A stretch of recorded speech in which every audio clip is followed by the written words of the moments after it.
Harris, your quarterback, technically a redshirt junior, but including this year in which the NCAA has really granted full immunity regarding eligibility to everybody involved. Harris could still have several more seasons in the backfield. Lets it rip downfield. Has his man. Connects inside the 10-yard line. First time he dials up Joshua Cephas today. Well, Joshua Cephas quietly establishing himself as the go-to receiver. Look at him here, just a straight 9 route, and this pass is thrown so well to the outside that he's able to go up and make that play. Again, showing you the explosiveness in this Roadrunner offense. Well, there's premature movement there inside the 10. Offense, number 74, it's a 5-yard penalty. Brings first down. So the veteran right tackle, also from right here in San Antonio, Spencer Burford, with the movement after UTSA was trying to go up tempo. Well, if you think of what Coach Traylor's thinking about, that's one thing they've got to clean up. 11 penalties last week in the game against Texas State, and already here in the first quarter, they've got 1 penalty. And like you said, Lincoln, it kind of slows down the tempo and the momentum, certainly after that big play downfield to Cephas. That was his first toss to Cephas since they connected in that first overtime last week for a touchdown. First and goal. Harris does have the legs. 54 yards rushing on the road last week. And we'll just get some of that penalty yardage back. Second and goal coming up for the UTSA signal caller. Going into the opener last week, UTSA left the media just playing a guessing game which of 4 potential quarterbacks they would be that would get the start, but clearly this is Frank Harris's team. Well, I think you and I have seen enough of UTSA football that we feel Frank Harris gives them the best option because of his dual threat capability, and you saw it a little bit there getting outside of the pocket. Did you say option? That's a big part of their game that time. Opts to fire one down the middle, looking for Cephas. Can't connect that time. Now, you didn't see it on that play there. Obviously off the mark. He did have Cephas wide open. He needs to put that on him. But, again, Harris, last year before he was injured, completed 72.5% of his passes. And, again, had a solid performance last week where he was 23 of 31 in a touchdown pass, but had 3 running touchdowns on the ground. Under pressure, pocket collapses. Harris stays cool. Frank Harris fires back to the end zone, and that ball broken up by Willie Roberts, forcing a decision to be made here by the Roadrunners. That's just great defense, Lincoln, because if you look from this shot here, you see what Frank Harris is looking at, but the ball is a little bit late, and then watch the recovery by Willie Roberts right there. Outstanding defense in the red zone there by the Lumberjacks. All Southland Conference defensive back for SFA, and when you have Hunter Duplessis, this is an easy decision for UTSA. He has made his last 12 field goals. That's number 2 active in Division I FBS. And the Roadrunners, for the first time at home, are on the board. We'll step aside when you rejoin us. We are over on ESPN2 the rest of the way here in the Dome.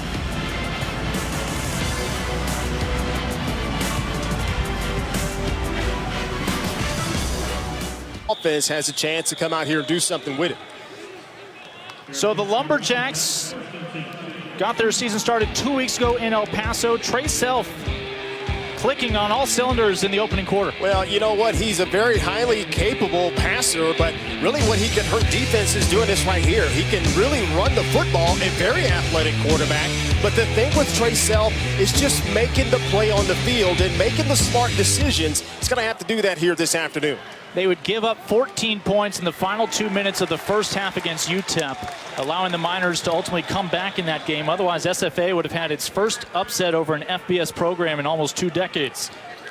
Now, in order for Trey Self to have the efficiency and to be effective in throwing the ball and running the ball, this offensive line has to be mean today. They're going up against a very aggressive defensive front. It's going to be tough to block.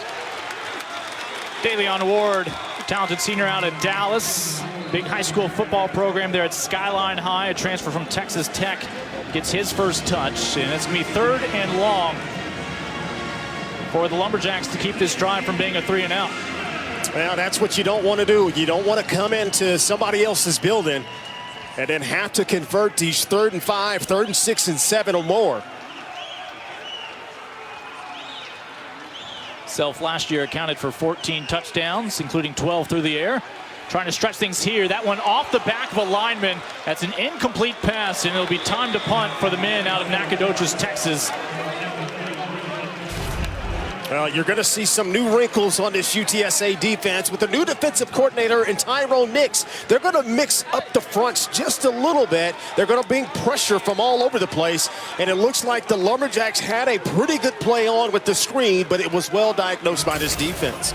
Remember when we used to blame the lineman for illegal touching on a play like that? Drew Beamer not getting flagged.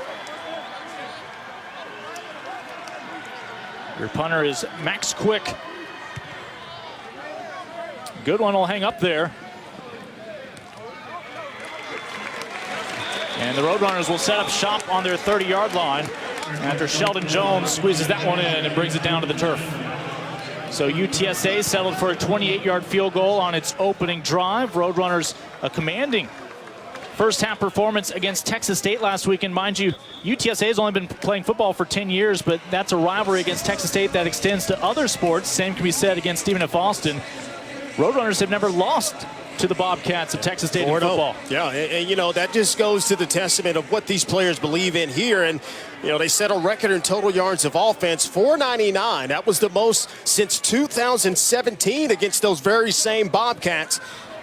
This offense certainly doing some good things early this year. Well, Sheldon Jones was almost too wide open. He's able to make the catch. The junior, the pride of New Orleans, Louisiana, will pick up the first down. You see, there's no time wasted here. Even after a first down, they hustle back to the line of scrimmage, get it all set up, read what the defense is doing, and then they're off and running. McCormick looking for a hole. Now that's going to be tough running all day long. The strength of Stephen F. Austin historically, and certainly it's still true today, is that defensive line. Yeah, and it starts with big number 99 in the middle, Osagade, and he just makes it just very difficult to move out. And defensively, that has to be the game plan. You have to kind of junk up these running lanes, not only get off the block sometimes, but sometimes if you just hold your ground and make it difficult for this running and rushing attack to take off. Defensive coordinator is Scott Power. His men gave up a little over 150 yards rushing to UTEP. Here's Frank Harris tiptoeing through tackles, and he'll come up just short of a first down. It'll be 3rd and 1 coming up with the whole playbook available now for the Roadrunners. And see, this is the type of play you just can't coach. This is just a natural athlete being instinctive, feeling the pressure, taking care of himself, and getting down. That's why I've always felt he was the best quarterback on campus. He gives them the best opportunities when things start to break down up front. Here is Lowell Narcisse, made 7 starts last year. He's capable with his arm, but clearly in here to pick up the first down on the ground and able to do so. Needed a yard, picked up about 2.5. Well, that is almost unfair because Lowell Narcisse is almost a fullback in the backfield at 6'3", 230 pounds. And that's the package that they'll do on short goal line situations, 3rd and short situations.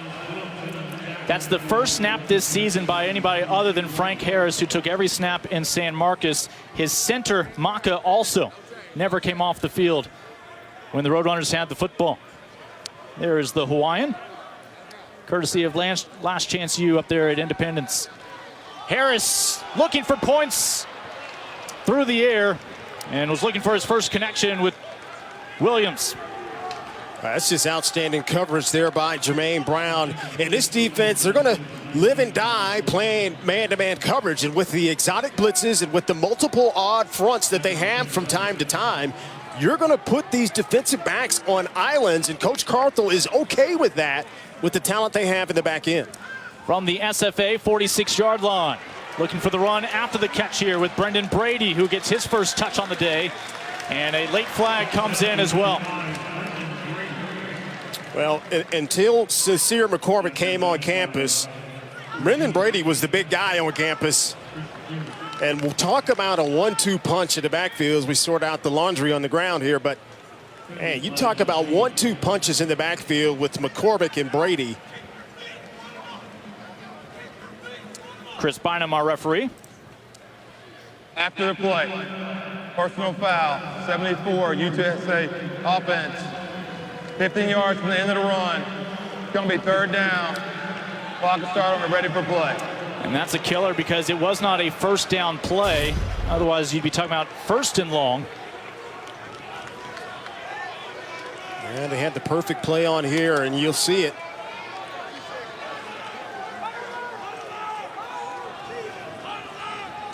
Oh, that might have been incidental. I don't think Burford had any intention or really even knew where he was or who was around him on that play. So they still need the Lumberjacks' 36-yard line to keep this drive moving.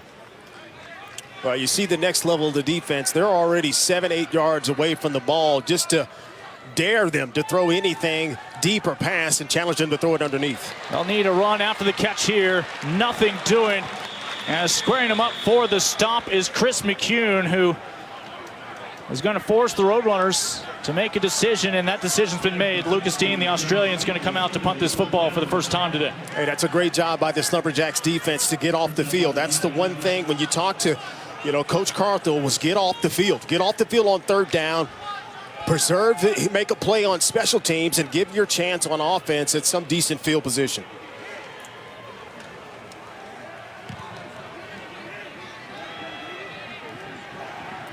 And Lumberjacks are going to start about their 8-yard line with their second offensive drive of the day. After SFA comes up with a stop, just a field goal separates these two Texas teams. For SFA these next couple of years. Well, this is always difficult for defensive backs when you've got a quarterback that can extend the play, and credit to Self to keep his eyes upfield, and Xavier Gibson to trust his quarterback to find him. Xavier Gibson, one of their top, if not the top returning player for this Lumberjacks offense. Yeah, preseason all-conference this year and as both a receiver and for special teams, as SFA does themselves a great favor on first down.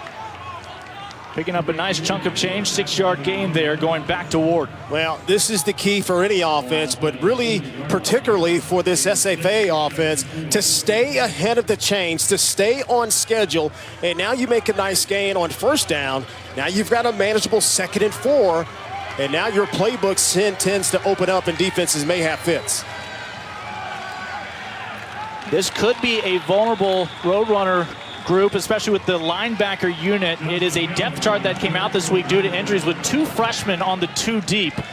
It is one area where UTSA is really targeting, trying to build experience and depth as the season progresses, but SFA finding success on the ground, that time with Josh McGowan, who is a bulldozer. We talked with Coach Carter early this week, and although they have a multiple look on offense with different types of personnel, they've got the air raid concepts in this offense, and that goes back to the good old Texas Tech Red Raider, spread them out, big splits on the offensive lines, but make no mistake about it, they want to run the football. That's what they're trying to do here. It's McGowan, but no such luck. Will pick up a yard before the Roadrunners push him backwards, led by Rashawn Wisdom and this defensive unit. And you've got some changes on that side of the ball, too. This defense here, you're going to see some different fronts. In years past, Lincoln, this was a 4-down lineman front, no matter what. If they bring a nickel in or if they bring an extra linebacker, now you're going to see an odd front. You're going to see 3-down linemen more so not a typical base 3-4 defense, but that can morph into bringing in 5, sometimes 6 defensive backs to make it difficult on quarterbacks. Handoff out of the pistol, a little misstep, but able to bounce back as Ward into Roadrunner territory.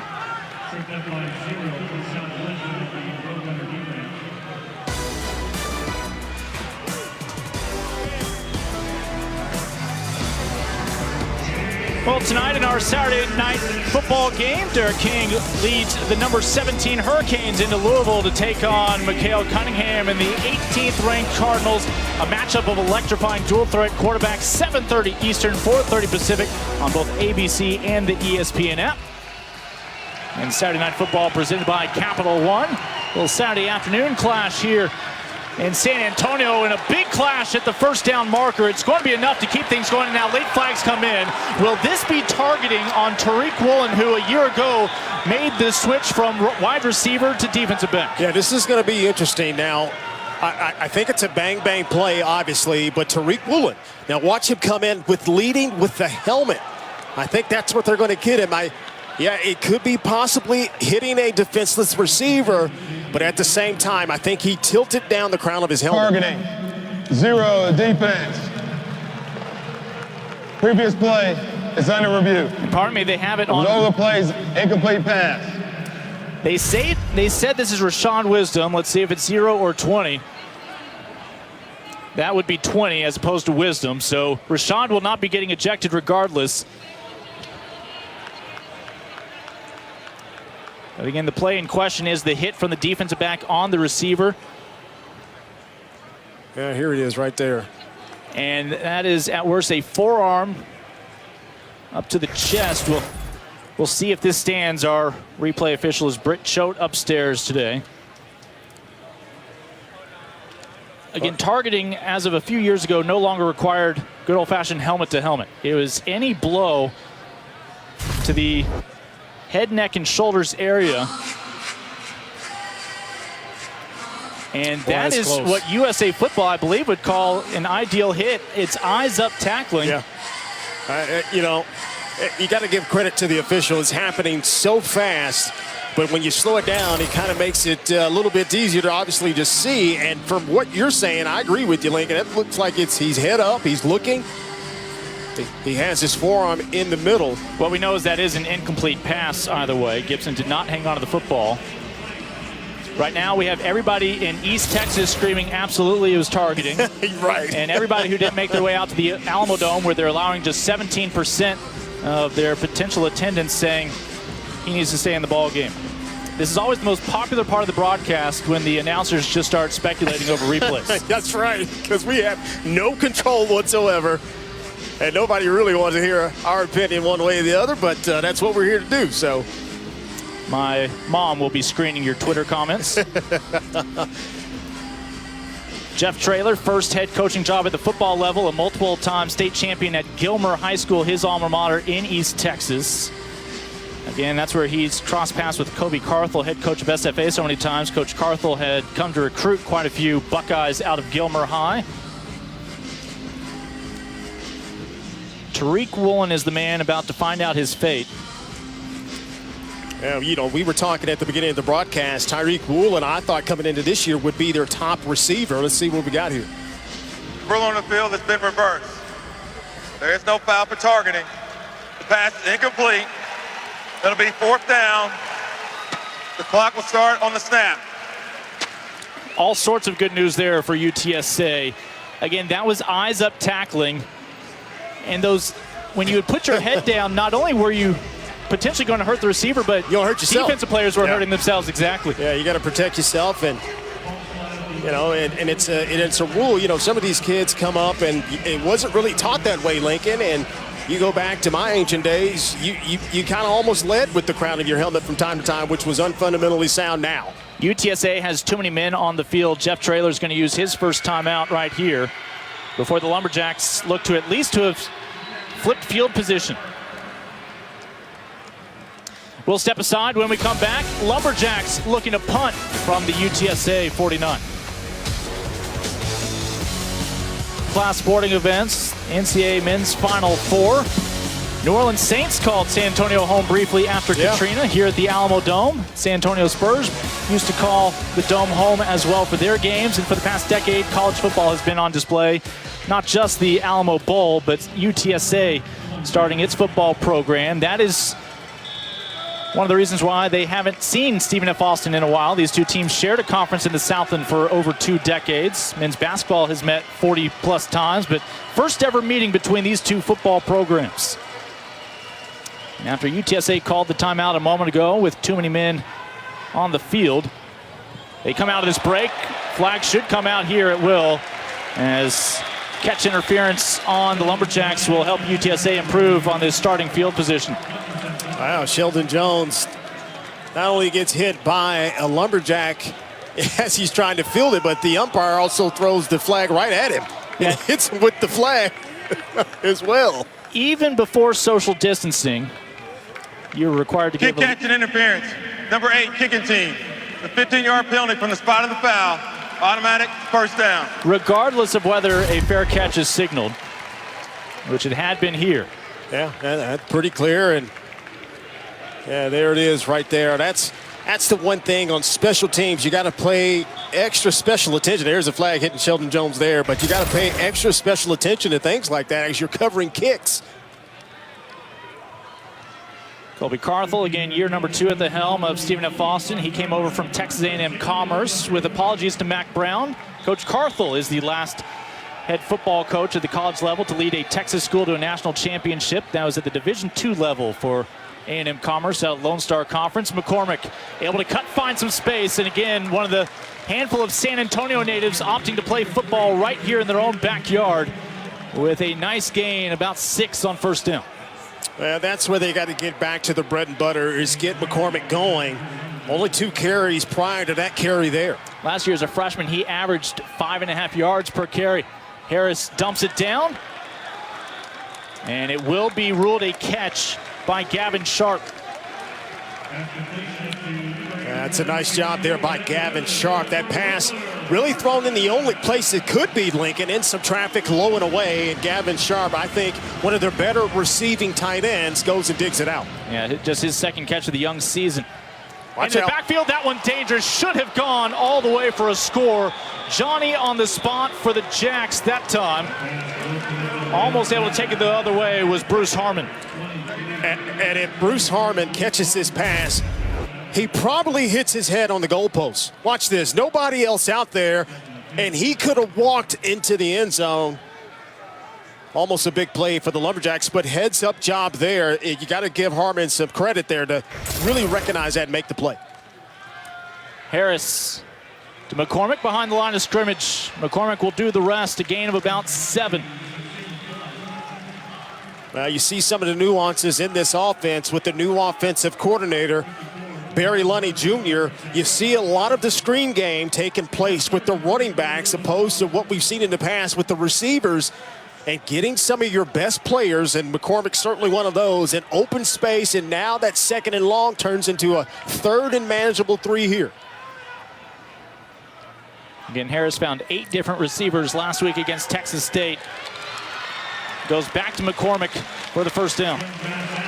You know, with Frank Harris, offensive coordinator Barry Lunny and head coach Jeff Traylor really thought his pocket passing had shown marked improvement against Texas State. He was accurate. At the same time, they're mindful of what he has in terms of with his legs. Got the physical ability, certainly, but to be a good quarterback, your mind has to be ahead of your body. And when you anticipate those throws, everything tends to slow down. And right now, Frank Harris, certainly last week, appears to have this game slowing down for him. Frank came out of high school. Offense, number 55, 5-yard penalty, replay, first down. That's the center, Maka, moving his teammates back 5 yards. Harris came out of high school with a season-ending injury. It happened again his true freshman year, and last year had his season cut short. But he's playing with confidence. You know, we saw it last year when he was in the game. The offense, the entire team just felt different. At the time, he wore number 7. Now he wears number 0. But Frank Harris certainly making the thing go. And Brady just unable to spin out of the tackle. SFA gets into the backfield quickly as the Lumberjacks try to keep this at just a field goal. Yeah, these defensive backs for the Lumberjacks have to be very, very active, and they have to be excellent tacklers, because if you do not wrap up these running backs, you see Miles Hurd there, number 32, that strong safety coming down on support. He has to be active against this very, very agile, quick running backs. The line of scrimmage. This is Cephas. Joshua Cephas on 2nd and 16. Picks up all but about 3. That's an outstanding play call. A couple of plays ago, we saw the screen to the running back, but this time they fake it the other way and come backdoor screen back to Cephas, and almost gets a big gain, and they got a free play here. Well, they aren't going to get it because of the encroachment. There was contact, but that's a first down. And it's time to get those brakes checked. Oh, man. As Brevin Randall. Everybody want to get his cleats checked out or something. I mean, I know anticipating the snapping, you can kind of almost get back, but then you're just dead in the water right there. There's nothing you can do about that. Well, it's just here. You go up there, you try to fake them out, and you just end up sliding on a banana peel. So the Roadrunners overcome that early false start from Maka a couple snaps ago. Harris, great protection this time. Couple of pump fakes, now he'll tuck it down. And rather than take the contact, he'll settle for a 4-yard gain on first down. There you go. That's the difference in Frank Harris probably in years past. Frank Harris probably would have turned that game and probably try to get more. 2020 home opener. 1 quarter down, at least 3 to go. Roadrunners went to double overtime for the victory down the sideline. And well covered by, again, the man who's had a little bit of extended life here after being originally called for targeting Tariq Woolen, who was isolated on his man all the way downfield. You know, we talked about a little bit earlier, Tariq Woolen, a former receiver last year. I thought coming in this year might be the top receiver, but moved to cornerback the last game of the season against Louisiana Tech, and he's got that quickness, he's got the ability and the toughness, but has that long-rangey size that makes it very, very difficult for shorter receivers. Self with a quick strike to Lawton Reichel. And that'll be an 11-yard gain to move the sticks here for Stephen F. Austin. That's some pretty good poise there by the quarterback, Trey Self. You see that quarterback fire. Tariq Woolen comes off his receiver. He recognizes that right away and then gets the ball out of his hands to Reichel so he can make a play. Reichel found the end zone in El Paso 2 weeks ago against the Miners. And I think this is an important drive here for this offense. They've got to be able to get something downfield, get into the red zone at least, try to get some points on the board here. And it's a two-headed backfield this year for Stephen F. Austin. 2 very capable backs with both Ward and McGowan. As this time it's the bigger back. And Josh McGowan, all 220 pounds of him. He's out of South Texas, comes from a military family. Otherwise, you don't find a lot of 220-pound backs out of the Valley. No, you don't.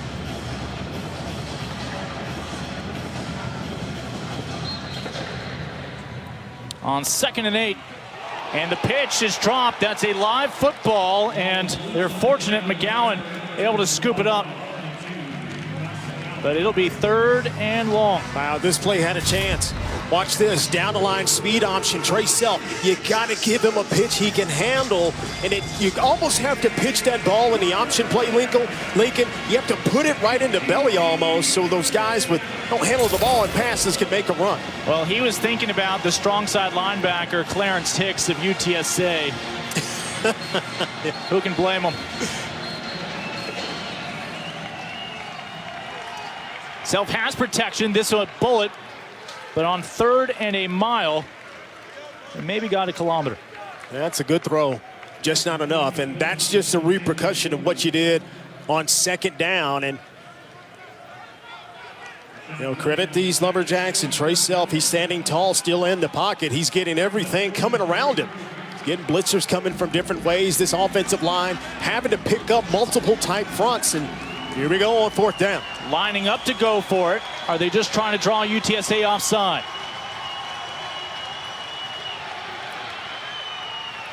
As this drive continues for Stephen F. Austin, the gamble pays off. Gibson again able to squeeze it in. Well, I like the way both of these quarterbacks on both sides of the field are showing poise. They're not worried about the rush in front of them. Keep your eyes upfield. Lo and behold, if you hold on long enough, you're going to have an Xavier Gibson drag it across the defense for the 1st down. Remember, they're playing with house money. They don't really have a season this year. Exactly. They're one of just 15 Division I FCS college football programs playing, one of 4 out of the Southland Conference. As Self will be sacked for a loss about 2.5. Boy, you just don't know where they're coming from with this defense. It's a different type of philosophy. You see how active Tariq Woolen is. He's the cornerback, but that time he's coming again on a blitz from the other side of the offensive formation. You just don't know who's the dedicated blitzer, and that is creating problems protection-wise up front for this offensive line. See if Self noticed. Woolen was pretty adamant that he was ready to come out. That universal sign of tapping his helmet. They need the Roadrunners' 40-yard line. And just trying to follow his blocker was Daly on Ward. And a Roadrunner in significant pain, Dadrian Taylor. Yeah, this is not good at the end of this play. Taylor gets rolled up pretty bad at the end of this play. Oh, yeah.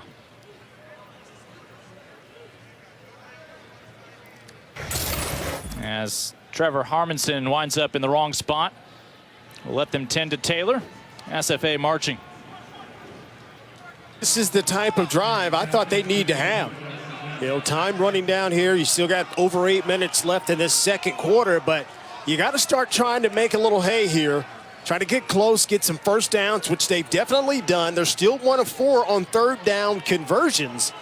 But right now, they seem to have a little bit of a cohesion going and moving the chains now. They'll keep it on the ground with Ward, who runs right in the back of his own man. Ball is loose.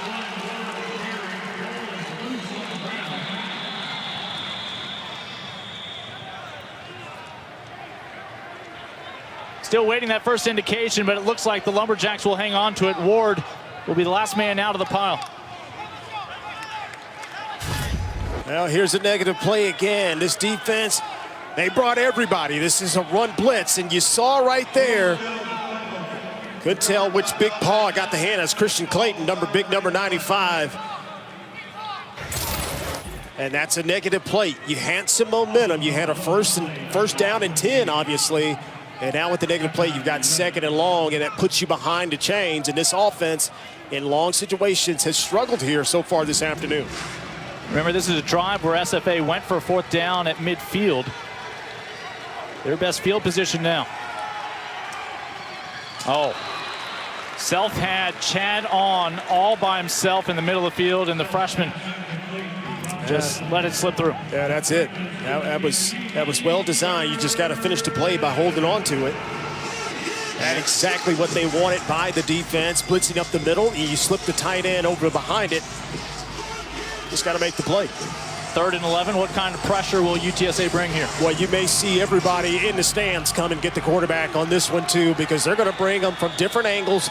The thing about it is you just don't know where it's coming from. Injury time out here. Yeah, Lumberjack is down.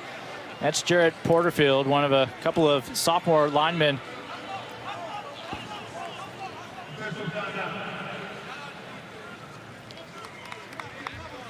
So we have the official timeout.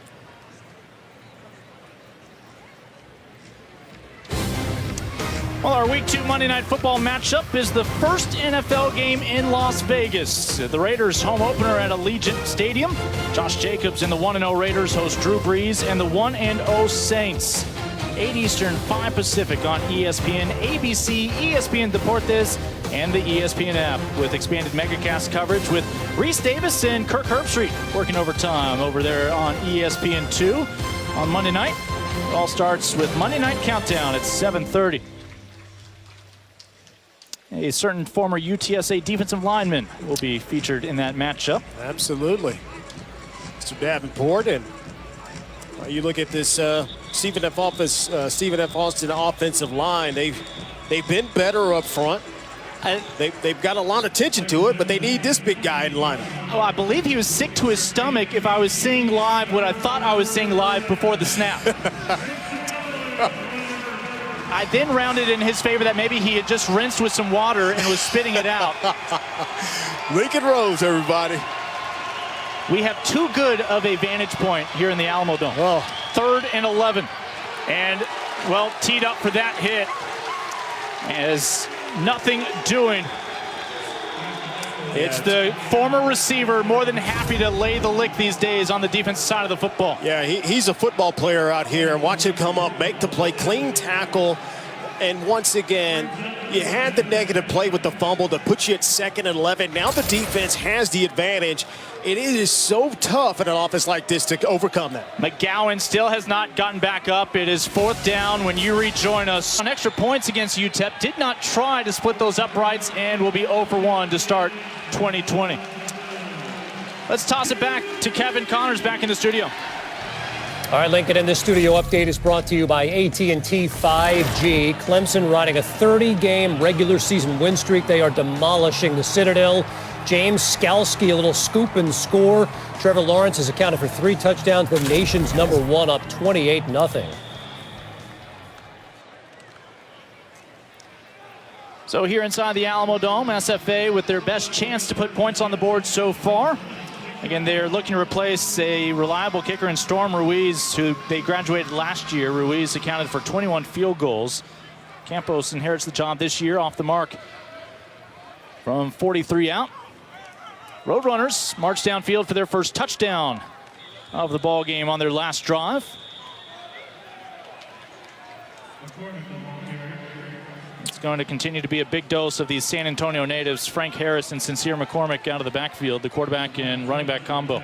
I saw Brendan Brady. He was warming up on the sideline. They were still checking him out, and obviously got some moving on the offensive side here, but Brendan Brady may not be available, at least for the rest of this quarter. Remain second down.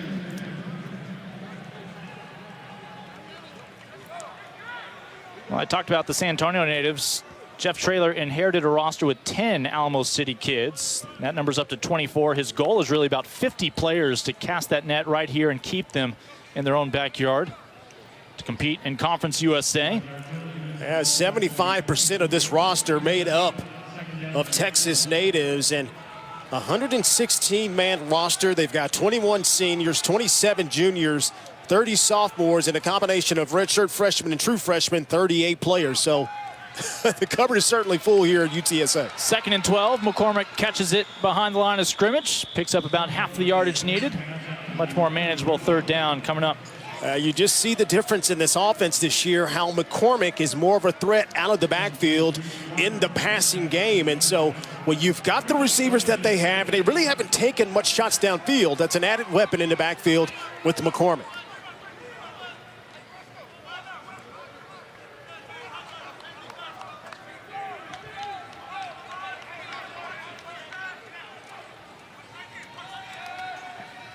Harris again goes to one of his favorites in Cephas. Cephas, the first down, will keep this drive moving up to the 42-yard line.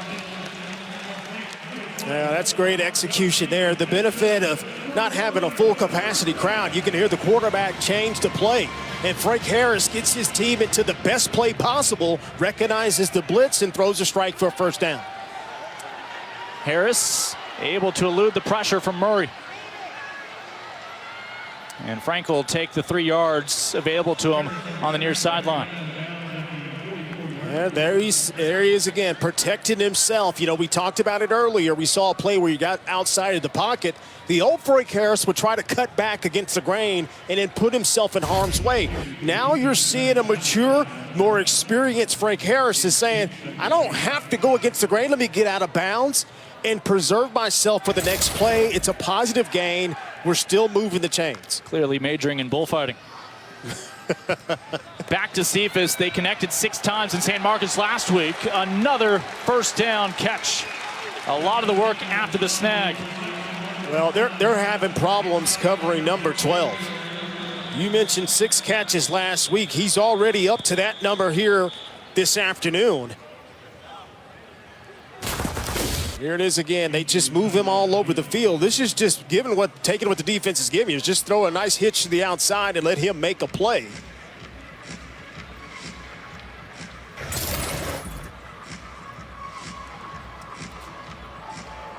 I believe we have an official's timeout right now for SFA. Personal foul, blindside block, offense number 74, 15-yard penalty from the spot of the foul. Remains 2nd down. The clock will start on the ready for play. That's on the veteran right tackle, Spencer Burford, for UTSA. Yeah, Spencer Burford coming off a honorable mention all-conference performance last season, and the year before he was an all-conference on the all-freshman team in Conference USA. And you mentioned one of the more experienced and more reliable offensive linemen. Not making a smart play on that exchange there. Well, he's the first ever 4-star recruit for UTSA. Meanwhile, for SFA, Ahmad Murray almost had a sack on Harris a couple snaps ago, being helped off. He's from Huntsville, and there's a unique dynamic there. That means SFA is going into the backyard of their arch nemesis in the Battle of the Piney Woods and taking one away from the Bearcats of Sam Houston State. How about that, huh? Pretty strong recruiting there. You don't get a top 5 FCS recruiting class for nothing. You got to put yourself in harm's way and go into enemy territory. Bearcats not playing any games this fall. We mentioned 4 teams from the Southland are. That includes one program in Texas that's even younger than UTSA, Houston Baptist, with Vic Shealy over there, one of the 4 Division I football programs in Houston. You saw them and their quarterback Bailey Zappi earlier this year. Zappi almost led HBU to a victory over Texas Tech in Lubbock last weekend. Tell you what, that Zappi, if you haven't watched him, just stop down one afternoon when Houston Baptist is playing football. That kid can absolutely throw the football all over the yard. Harris down the middle. And Sharp having to elevate for that ball, just couldn't squeeze it in, the tight end.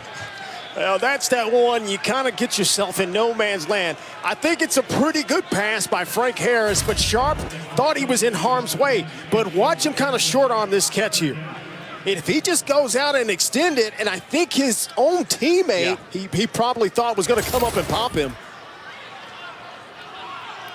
They need to cross midfield for another first down. Well, Stephen F. Austin has got to get off the field here on 3rd down. This is what they've come in. That's one of their goals of the day. They got to find a way to get a stop here. Pocket holds up. Frank Harris has options. But ultimately, SFA able to find him before he could find the sticks. Among those in on the stop, Chris McCune, the junior out of Dallas. Well, great job defensively on the back end for the Lumberjacks because Frank Harris was trying to go big time deep on that play. He didn't like it, and if you can get him to pull it down, you just got to come up and be excellent tacklers. That's what they did there. Lucas Dean averaging about 48 yards per punt.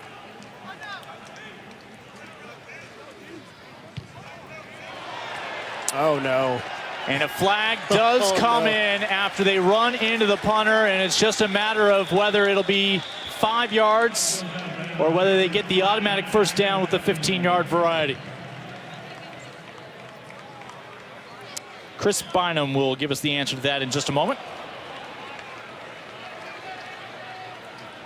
And it was 4th and 7, so there is a significant difference. I don't think Borders had any intention of slowing down. He almost runs through the punter. Running into the kicker. Kicking team, 5-yard penalty will be enforced at the end of the kick. First down. So it will be Stephen F. Austin football when you rejoin us. They came so close to upsetting UTEP 2 weeks ago. They're within 10 in San Antonio. In the studios. And Lincoln, coming up when you join us at the half, wait till you see what Trevor Lawrence and Clemson are doing today at home against the Citadel. Plus a notable return in South Bend, Indiana. We'll check in on Notre Dame and USF. And we'll preview the big one tonight. Miami and Louisville under the lights, all coming up when you join me and Coach Jim Mora at the half. Again, 3:55 to go here in this opening half. All the points belong to the Roadrunners. A field goal on their opening drive, and 2 drives ago, a touchdown run from quarterback Frank Harris. His counterpart, Trey Self, returning starter for SFA, and he will be dropped for a loss. And it's the first time today he is introduced to Jalen Haynes, but he probably spent all week watching tape on the big nose guard. Well, this is probably the anchor of this defense, and ever since they've gone to a base 3-4 defense, I've always said you got to have a big war daddy in the middle of this defense. This time they actually have a 4-man rush, but look at Jalen Haynes, all big 290 pounds of him, get to the quarterback to make the sack. Defensive coordinator for the Roadrunners in his first year, Tyrone Nix, realized he inherited something special. A little play action will buy time. And a successful effort there on 2nd and 11, 10 yards gain. 3rd and 1 coming up. Well, that's a good recovery play by the Lumberjacks offense. Give the quarterback self something away quick. Screen out to the outside to make a play happen there. First catch by Jeremiah Miller.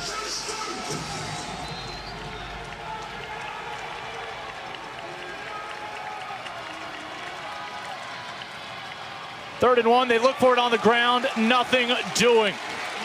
Roadrunners push them backwards. And it is Jalen Haynes who's starting to find a rhythm. Well, he's listed on the 2 deep as the nose guard, but he's split out to the left side now as a defensive end.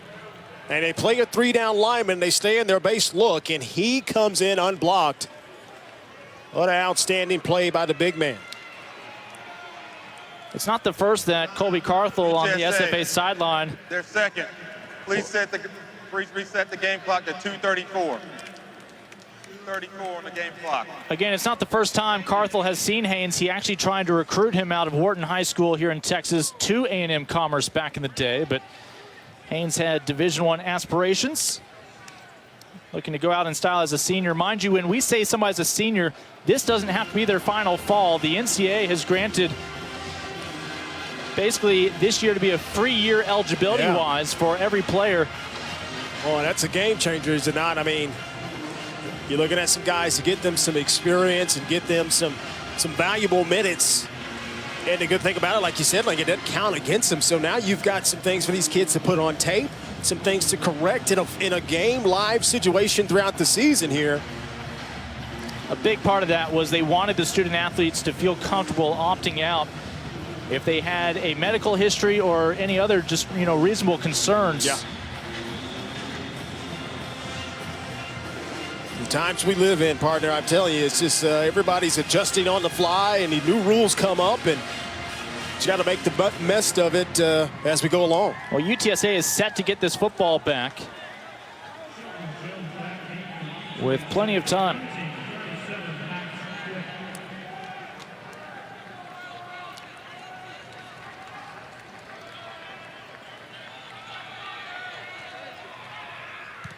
Quick, able to get it away. Sheldon Jones decides not to track this one down. Takes a skip out of bounds, so UTSA a little less than 2.5 minutes to make a march before halftime. That's a pretty solid kick there. Good job of at least tilting the field back the other way. You put the opponent back on their side of the 50-yard line to give your defense a chance.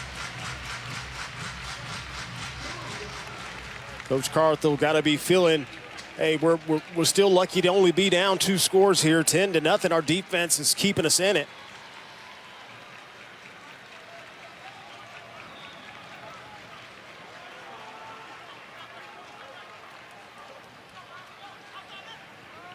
McCormick trying to find some daylight.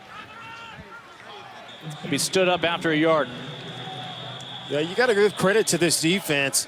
Sincere McCormick, to that point there, 6 carries, 22 yards. That's just under, just a little over 3.5 yards per touch. So you've got to give him credit to contain him to where he has not been the force that we saw last week, obviously. Roadrunners just one timeout to work with here.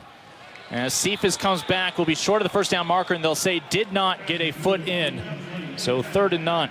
Yeah, that's just a tough throw for a left-handed quarterback. It's kind of like a right-handed quarterback rolling to their left shoulder. You've got to get those shoulders square, but you see this ball just drift outside a little bit too much. Cephas almost makes a toe drag to get it in. B.J. Thompson, the lineman for the Lumberjacks, able to get in the face of Harris on that throw. Perhaps the Lumberjacks could have another chance at this on offense before halftime. Harris pulls it down. Frank Harris will hurdle a tackler close to the first down marker. And no indication yet. Boy, that's just debilitating to a defense. You play everything right, and the one person you have unaccounted for is the quarterback. And yes, that is a first down. And that's why Frank Harris is so deadly when things start to break down. So clock stopped at 1:46. Harris steps into the pocket. And he had 2 receivers in the area, and the defense bid on the same man. Sheldon Jones will chew up some yardage and change the complexion of this drive. Still over 1.5 minutes to go. But I wonder if this is in the playbook, because they are right on top of each other. And it's almost like in basketball when your center comes out and gets a screen, and the pass is on the money to the outside for a big gain. Harris looking sideline. And they are keeping that chain gang busy. Yeah, and see how lethal he is, even when the called runs to the quarterback are there. You know, we've seen him a couple of times get outside of the pocket, elude a rush, make a play with his feet, but those called runs are pretty much aces in the hole for the offensive coordinator. It is 2nd and 2. They marked him 2 yards shy. Cephas in the end zone with one arm pinned behind his back. Could not make the highlight catch, as the defensive back glued to him on the coverage was Willie Roberts. That's just good football all around here. This is a pretty good pass. The coverage is outstanding. And even equally, the effort by Joshua Cephas to just try to get anything. I thought he had it right there. Willie Roberts right in the hip pocket of Cephas. Great coverage there. On 3rd and 2, McCormick slicing up the middle. Sincere McCormick, 1st and goal for UTSA. And now you're starting to see the offensive line starting to lean on this defensive front a little bit. They've got a distinctive size advantage. 303 pounds per man up front. Let these big guys go eat. And a timeout from SFA before the snap, as all the momentum headed towards that blue paint in the end zone. Stephen F. Austin, they're first. It'll be a 30-second timeout. Well, maybe Joshua Cephas didn't make the highlight catch because it was going to leave too much time on the clock. Right. One play later, Sincere McCormick. Yeah, look at the big bodies up front. Now you're starting to see them push. And when you see the back of the defensive line's jersey, you see their names a lot of times. That's not a good sign. That just means this offensive line is starting to reestablish the line of scrimmage once again. And you're going to start to see, obviously, Sincere McCormick start to gash him a little bit. And Colby Carthel took over the head coaching duties last year. Led A&M Commerce to that Division II National Championship in 2017. 21 years coaching here in the Lone Star State. Long ago, crossed paths with today's opponent, Jeff Traylor, who finally did get a head coaching job. He moved to the college ranks several years ago, joining Charlie Strong's University of Texas coaching staff, and then most recently was in the SEC at Arkansas and Fayetteville. But anytime you're the 4-time Texas High School Football Coach of the Year in the state of Texas, that's saying a lot. So he's got a lot of pedigree, certainly, and being at those big programs, and now certainly the head coach here says a lot about Coach Traylor there. 1st and goal from the 5. And UTSA still with 1 timeout to work with. One thing we haven't mentioned about Coach Traylor, one of the first things ever on his resume was where he went to college. He has 2 degrees from Stephen F. Austin. He was a walk-on in the late 1980s. They even back then played for the, what was Division I AA, now FCS National Championship.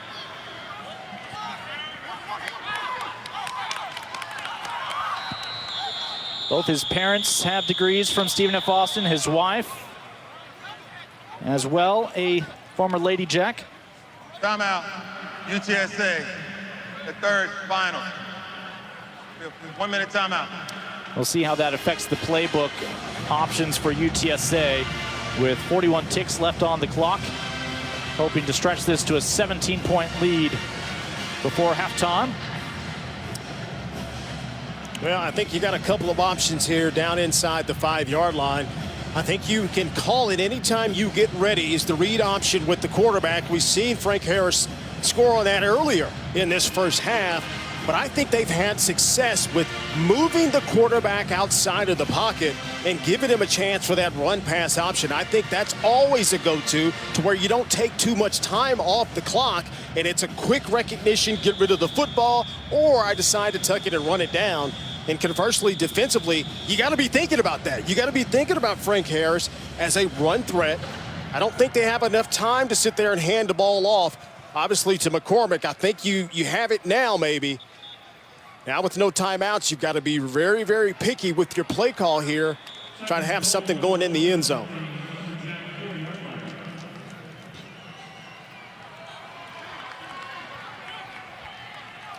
So again, that was the final timeout for the Roadrunners this half.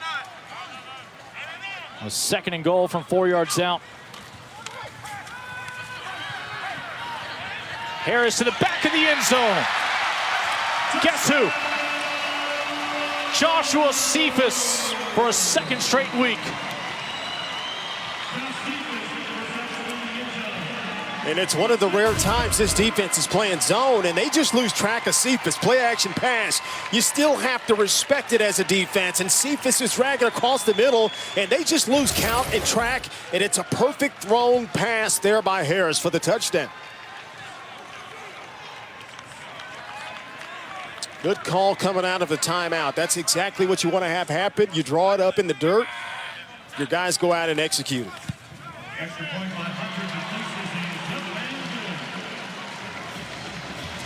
Duplessis perfect today with a field goal and 2 extra points.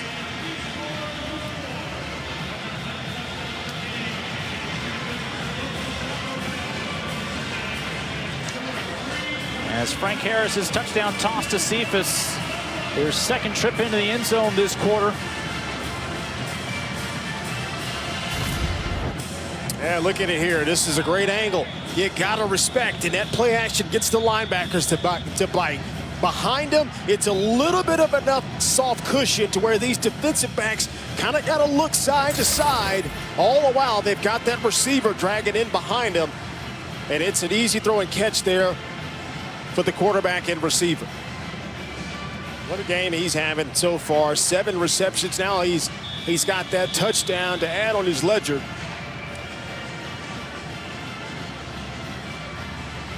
I asked the coaching staff this week how they would sum up Joshua Cephas. They all settled on one word, and that was consistent.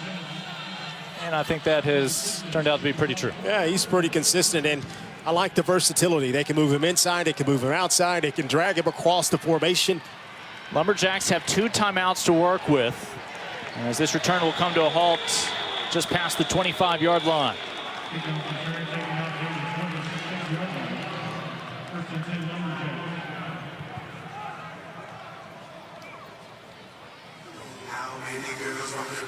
Yeah, the Lumberjacks certainly, I thought, lost a golden opportunity. They had that 14-play drive, went 49 yards, and the missed field goal. I thought that was the crossroads moment, because I think if you get points there, you can somehow find some momentum as this half closes out. Now they find themselves down 3 scores, and the clock is against them here in this situation. Self now under pressure will run out of the pocket and pick up about a 17-yard gain up to the 45. He had no choice but to evacuate, but it all turned out well for the signal caller. And it took about 8 seconds, and you get nearly 20 yards on the gain. That's almost ideal. You're moving the chains here. You're getting close to midfield. You're going to have to try to take a shot in the middle of the field, because if you can get a big shot and convert it, that clock's going to stop due to the chains. And that way you may have a chance to maybe take a shot downfield. Again under pressure. It's the same man, Brandon Matterson, giving him fits. This time, no first down scramble to show for it. Yeah, so they're shuffling that defensive front around. You're going to see Matterson inside. In this play here, he's lined up on the outside. And now here comes big Jalen Haynes back to the middle of the defense. They're going to line him on top of the center, so keep your eye on number 99 once again with that free release and rush, pass rush on the outside. Self, much more time this time. Plenty of arm. Downfield, it is caught. What a catch. Hauled in by Remy Simmons, and the Lumberjacks not willing to say farewell to the opening half just yet. They had the perfect play on Lincoln. They max protect. They max protected his situation, and UTSA is coming with a blitz, and it's man-to-man coverage all around across the board. And Remy Simmons runs a skinny post, and he goes and gets this right there. What a fantastic catch and effort there. SFA will use one of its final 2 timeouts, mindful that that clock was going to start again once they had set the sticks. 7 seconds remaining. Lumberjacks trying to get on the board. Well, you got exactly what you needed. You needed a big chunk of yardage down here. Now, you also got to think in terms, we want to get points, right? We want to keep the field goal that's still an option. So you got to tell your quarterback, if it is not there about 2-3 seconds in your progression, throw the thing away. And anything you see that you like, make sure you throw that pass in the end zone, so if it does get knocked down, we still have a chance to run our field goal yielded on and at least come away with 3 points.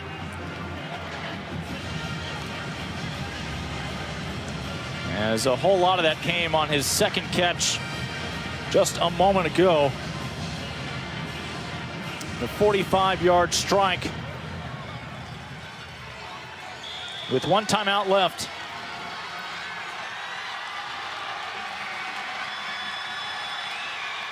With the Roadrunner in his face, that ball may have been deflected, but still caught. Lumberjacks strike Xavier Gibson. And that right there, you see the maturation of Trey Self. Watch this, toughest throw to make as a quarterback. You know you're about to get hit, but you stand right in the teeth of some pressure and throw a strike in the end zone. That's outstanding quarterback play when his team absolutely needed it. Just past the outstretched fingertips of Clarence Hicks, the linebacker.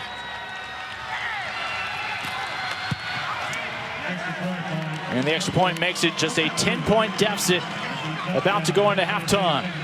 Lumberjacks chopping away at the deficit.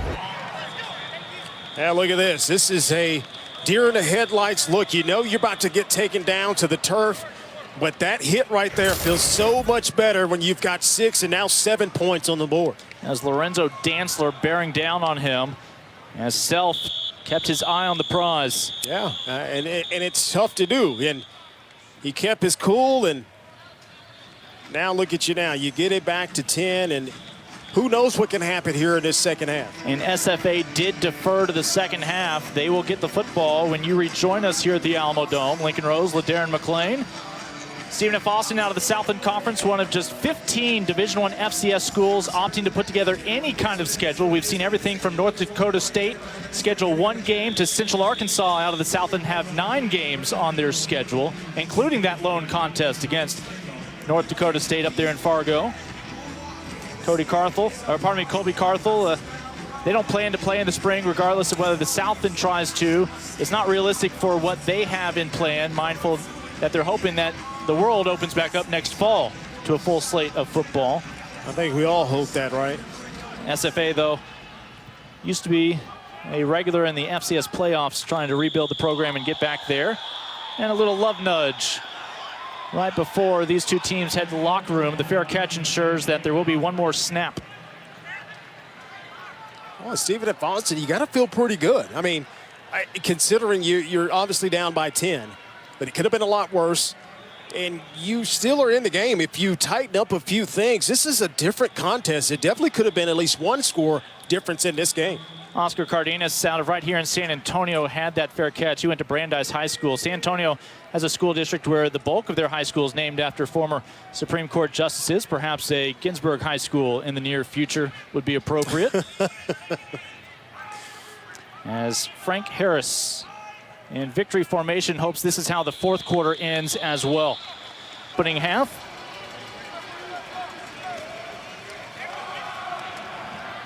Again, the junior was recruited out of high school out of North Richland Hills here in Texas by Coach Carthel up at Texas A&M Commerce, but instead went the JUCO route.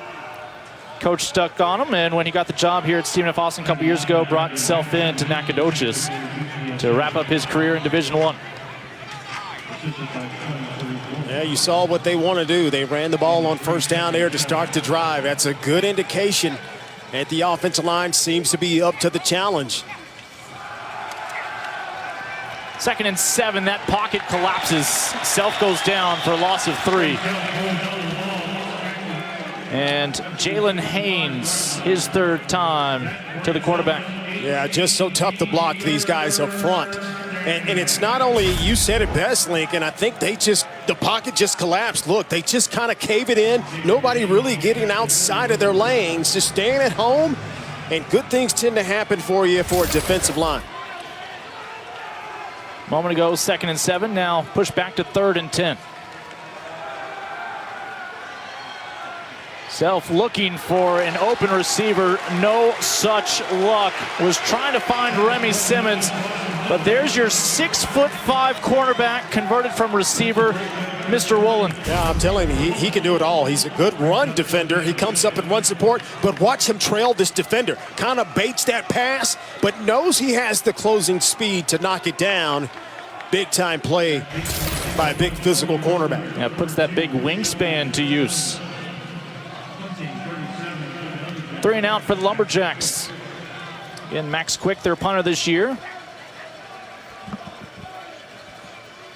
Boy, that drive started off promising, and then next thing you know, you're having to punt the ball back to the Roadrunners.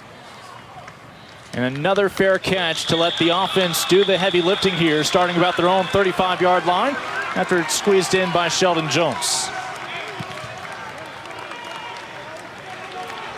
Well, we'll see what adjustments this offense has. We talked about Frank Harris, 17 of 24, 202 yards in the first half. And a lot of those passes were kind of sideline to sideline, some underneath throws. He made obviously a beautiful pass in the end zone to Cephas right before halftime. But I'd like to see him maybe set the run up a little bit more, do some play action passes, and then take your shots downfield, because these safeties are going to continue to creep down in that run defense support. Harris found 6 receivers in the first half. Opts to go to the quarterback's best friend, Sincere McCormick, the true sophomore out of Judson High School, a powerhouse high school football program here in the San Antonio area.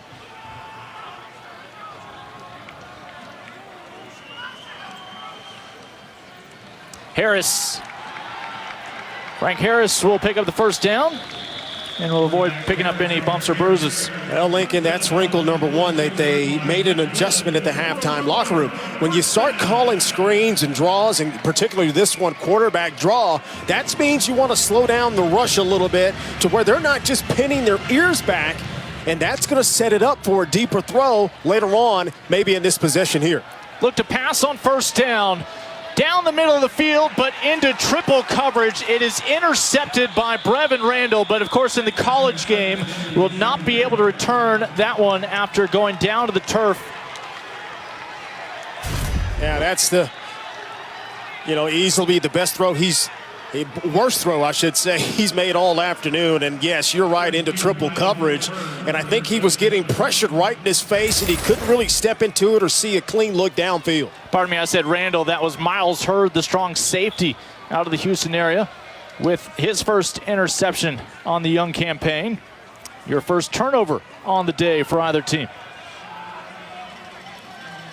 And that puts SFA back out on offense already for the second time here in the third quarter.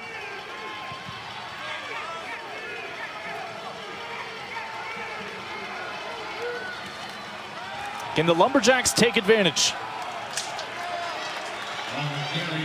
The entire team photo for UTSA's defense coming in to pose with Mr. McGowan. Well, now your tendencies are starting to hurt you, Stephen F. Austin, on offense, because you've run the ball a very high percentage on first down. The best down to throw the football is actually first down, because the defense has to think balance-wise. But now you've showed your hand so much in this game, the defense is pinning their ears back to stop the run on first down. A loss of 1.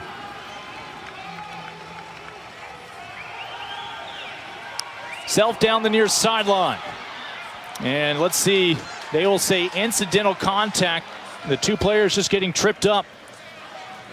Boy, that was physical going downfield. And Q Borders was the intended target. Yeah, you see the end of this play. Tyreek Woolen, not going to be too many jump balls against him, or many 50-50 balls, and a lot of contact allowed there by the official downfield. Big part of that, Woolen at least able to get turned around. 3rd and 11.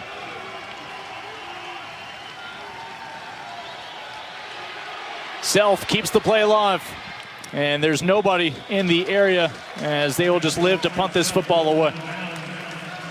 Yeah, that's good coverage on the back end. He didn't have anywhere to go with the ball, and so these defenses coming up and making some pretty good stands. But UTSA got to get the ball back here in pretty decent field position. So the Lumberjacks unable to make the Roadrunners pay for the turnover a moment ago.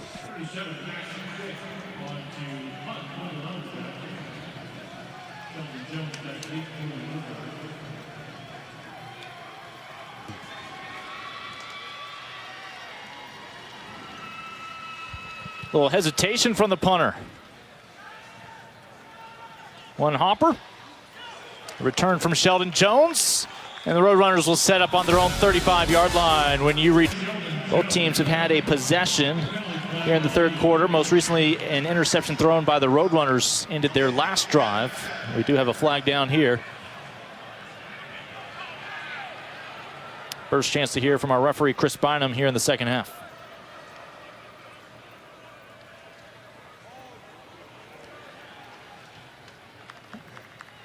I thought we might be able to go this season without any lip reading. Well, looks like we're getting our first kind of dance with it. Roughing the passer. 50-yard penalty from the completed catch spot. Automatic. First down. Costly mistake for Stephen F. Austin. Yeah, you know what? That's one of those things. The ball comes out so quick.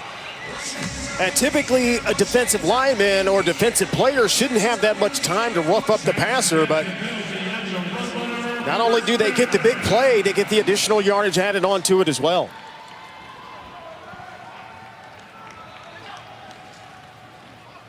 Harris.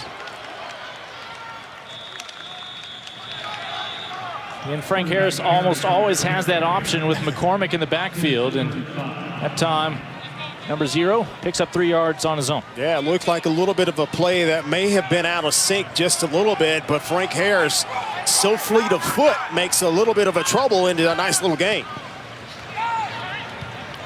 Yeah, he's coming back for the catch is DeCorian Clark. Had 6 catches last week against Texas State. It's a Roadrunner receiving core, fairly deep, mindful that they're missing 2 of their projected starters this week. And Tyke Ogle-Kellogg and Zachary Franklin. Yeah, and you look at that, Cephas has certainly stepped up here this afternoon, taking the bulk of the catches. Again, the offensive line doing its job. So is the left arm of Frank Harris. Ball comes out. It'll be ruled a catch by Leroy Watson, and then a fumble. Stephen F. Austin forces its 2nd straight turnover out there on defense. You just have some defenders that just has a nose for the football. Miles Hurd gets the interception on the last possession, but watch him put his face mask right on the football. That's a perfectly timed pop. Good things happen when you do that. Ball goes over. Lumberjacks ball. Hurd springs it loose. Brevin Randall able to scoop it up. A pair of sophomores for Stephen F. Austin. We mentioned 47 of the players making the trip to San Antonio this week, either freshmen or sophomores for Stephen F. Austin. And Colby Carthel has another top 5 Division I FCS recruiting class that's come in. Good things are happening for the men out of Nacogdoches. Good things are happening, Lincoln. They just got to learn how to win games. And, you know, they got that game a couple of weeks ago against UTEP, found themselves up 14-3, and end up losing 24-14. Ward not easy to bring down. Davion Ward. Mentioned he's one of the seniors who learned a couple months back that this may not be it. May have another fall of Saturday college football next year. Boy, and as a college player, you kind of got to feel a little giddy because now you've got some borrowed time here. You got maybe a chance to continue your college career. Not everybody going to be able to play at the next level. But, man, anytime you can continue to play at this level, it's got to be a bonus. All the time in the world. Self able to strike. Ball is hauled in.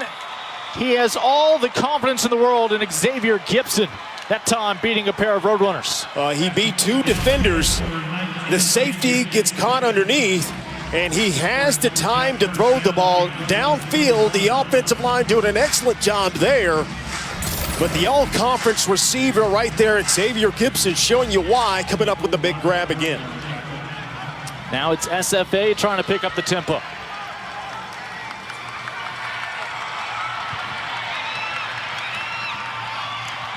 And Self just able, with the adjusted arm motion, a quick dart to Jeremiah Miller. Tell you something, that's a heck of a grab by Jeremiah Miller. Was he had to contort his body around and kind of snag that out of the air because Self threw an absolute hot missile his way, but he handled it well. And that's what you do, Lincoln. You come out throwing it on first down. Now the defense is a little bit on their heels, and they've had a couple successful plays here getting the ball out on first down.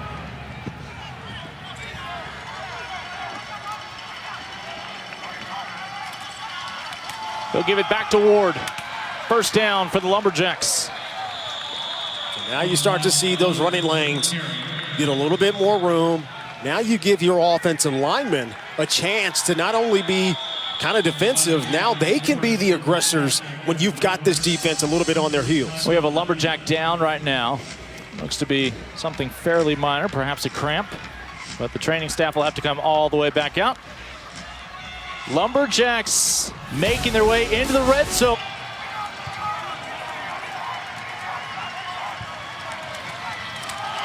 Back on the ground. The Roadrunners swarming to the football. Nothing doing from McCowan there. It'll be 3rd and long. You know, you're trying to use McGowan, and it looks like he's going to have to stay on the ground here a little bit more, get some attention. That's not his strength. He's got to be running where you just set him straight. And if you ask him to cut back, now you're kind of taking his advantage away from him. He's a bulldozer-type runner. And this may be a lingering hit that he suffered in the first half from Tyreek Woolen. Took a helmet just above that knee back in the first half. But I like that 1-2 compliment they have back there with Ward and McGowan, because McGowan's more of the bruiser type running back, and certainly Ward is a little bit of a slasher. So they tend to him for a second time today. Well, of course, what a card for tonight's UFC Fight Night from Las Vegas. Former champ Tyron Woodley and former interim champ Colby Covington finally square off in the much anticipated welterweight main event. The main card starts at 8 Eastern, 5 Pacific on ESPN Plus in English and Spanish. To get ESPN Plus, simply go to espnplus.com or download the ESPN app. And after you do that, you'll get to follow my buddy next week. LD, you're actually going to see these Lumberjacks again. Let's see them back to back in Dallas against SMU. Yeah, that should be a lot of fun and easy prep, to say the least. 3rd down. Self keeps it. And Self is swallowed up by Harmonson.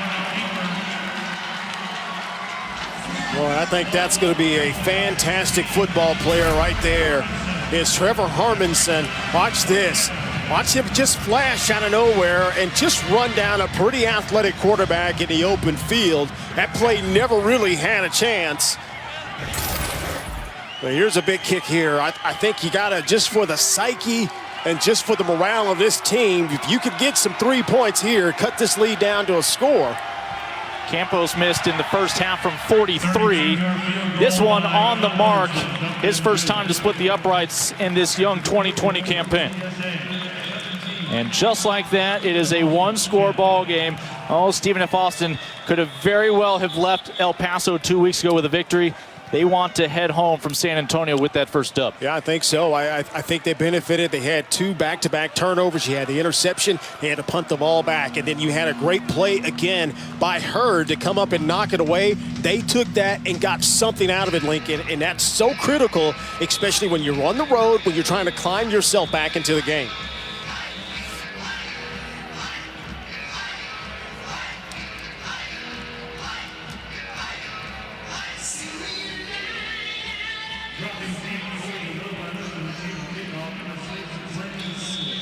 So remember, UTSA's had a couple of turnovers on their last couple of possessions. Yeah. An interception and then a fumble near the red zone. Well, that'll keep teams hanging around. And you put the ball on the ground or you throw it to the other team. That's the one thing that you cannot do as an offense. And tough to put teams away when you start doing that. This will stay in play as Dingle with a nice gain. They've got 2 nice defensive ends, very athletic. B.J. Thompson, you just mentioned, 6'6", 210.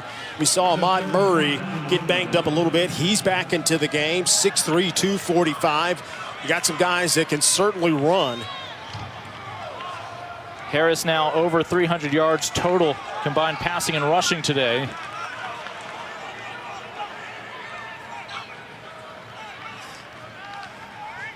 Quick toss, nice snag, but going to be short of the first down marker as he goes back to Cephas. Roadrunners are in Stephen F. Austin territory, but it's 4th down. Yeah, they change up the look that time. They show the same blitz look they've been doing, but they have the blitzer back out into a middle of the field robber technique, and it forces the quarterback to throw it underneath to where the tackle can be made. And it looks like they're going to get the ball back here. No gamble from the Roadrunners right now, hanging on to a 1-score lead.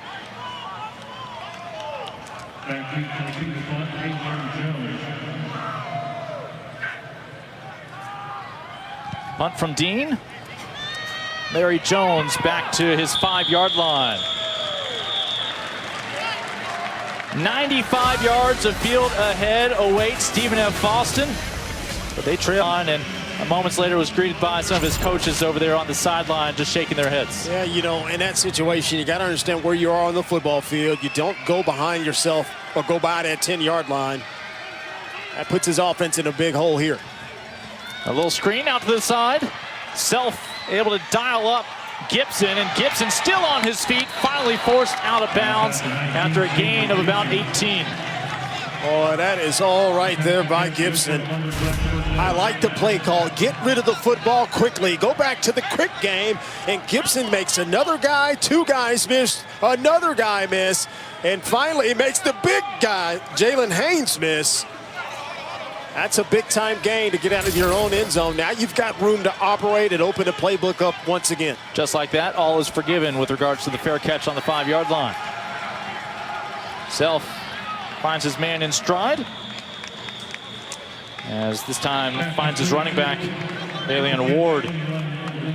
Again, former Texas Tech Red Raider. Yeah, you know, you look at Self, he's quietly putting on a nice game. He's 12 of 20, 204 yards. Got the touchdown at the end of the first half, and he's really putting the pad now, 211 yards. Now he's putting the ball in positions now to where his receivers are not fighting themselves to catch it, but they're catching the ball and able to just get a full head of steam or make a guy miss in open space.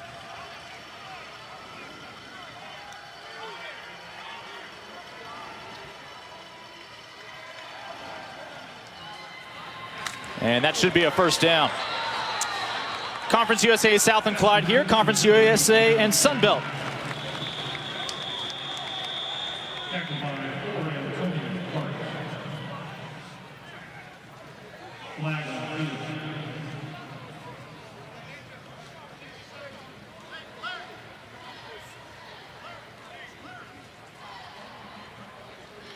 We're on the field, targeting defense number 15. The previous play is under review.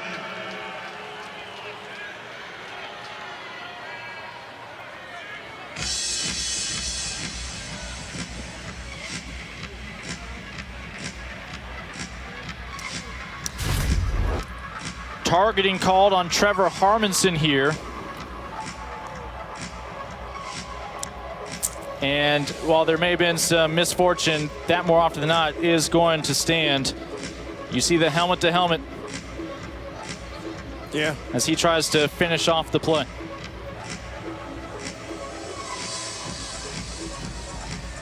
I'm never really a good judger of that, and you know, you got the defender going down low, or excuse me, the ball carrier going down low, and the defender coming in. He's trying to get low also.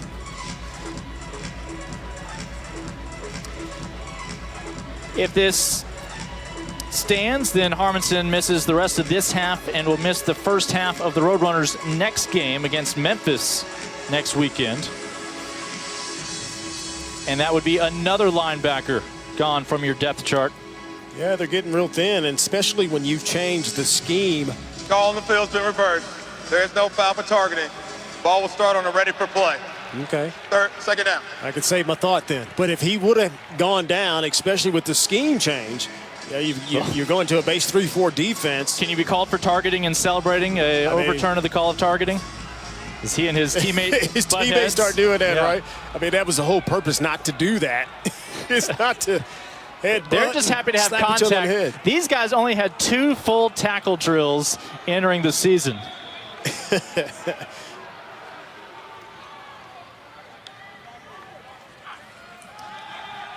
So Self and the Lumberjacks still down by just 1 score. This ball almost picked off. Wow. A break as it slips through the hands of Woolen. Now let's check in on Marshall and App State. Kevin? All right, Lincoln, we take a look at this Fansville studio update. We head to Huntington, West Virginia, App State back in the AP poll after spending 7 weeks there a season ago, but Grant Wells trying to crash that party. 12-yard touchdown run. Marshall in front, 17-7. No hesitation from Conference USA. All the coaches said there was a green light to play football the entire time. As coming back to grab this is Gibson. Starting to lose ground. Got to cut your losses. This is going to be a loss of 13. Well, as great as he's been in the open field, that might be equally worse in terms of making a decision. You know, he's trying to make something out of nothing, but you got to think the terms and where you are on the football field and where you are on the scoreboard. It works on the video game. It works a lot. It probably works the next level down, too, in high school, but tell you, these guys are just as big and just as fast as you are. Well, hopefully bigger and faster. Well, you know, I mean, he is 5'9", 170. 3rd and 23. They need to reach their own 44-yard line. Going to need a lot of run after the catch. And look at him go. Larry Jones, the former high school quarterback, finds a home at receiver for SFA and flips the field. Now, this is perfectly set up. They had the numbers that they want, and it's all about getting the ball out on time. The receivers don't have to make great blocks. They just got to get in the way, and then you allow a fast, skilled player in the open field to make a play. Larry Jones does the work and gets it done. 40 yards run after the catch for the former junior college teammate of Trey Self. Mr. Jones, Mr. Self trying to lead a comeback for the Lumberjacks. 3rd, as Self and the Lumberjacks. New running back for Stephen F. Austin is Jaquarian Turner, a redshirt freshman out of the Dallas area from South Garland High School. As coming in on the stop is Charles Wiley. That's a heck of a play by Charles Wiley because he's on the back side of the play and the play's going away. But he chases the running back down in the backfield. And this defense, they are the top team in the nation in tackles for loss. They had 14 against Texas State last week. Self a dart, and I was just about to praise him. No turnovers for Stephen F. Austin today compared to 2 for the Roadrunners. It has helped keep the Lumberjacks close, eyeing an FBS upset today. But there have been some near misses. Yeah, and that, to me, was really the first pass. I thought Self put it where he probably shouldn't. You know, you find yourself making a play in the 4th quarter, trying to make a play that isn't there just to try to put your team over the top. But you got to always protect that football, to always keep your eye on that wandering safety in the middle of the field.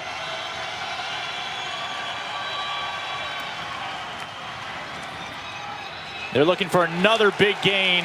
Too much to ask for a second time around on 3rd and long with a short dump into the backfield. Yeah, Antonio Parks read that all the way back from his safety position, and once he saw that engaged receiver outside flanked blocking, that's his signal to just run straight downhill and make that play. Well, they're not going to risk going for it on 4th and 14 in UTSA territory. They'll continue to play the field position game.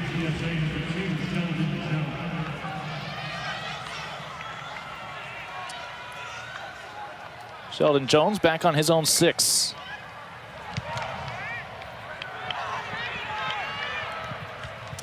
He'll squeeze it inside the 15. Let's toss it back to the studio. All right, Lincoln, Shane Buechele, the Texas transfer, threw for nearly 4,000 yards last season at SMU. He's got 135, and this game is just 5 minutes old. Hooking up here with Danny Gray. Second touchdown of the first quarter. SMU a 14-0 lead on North Texas.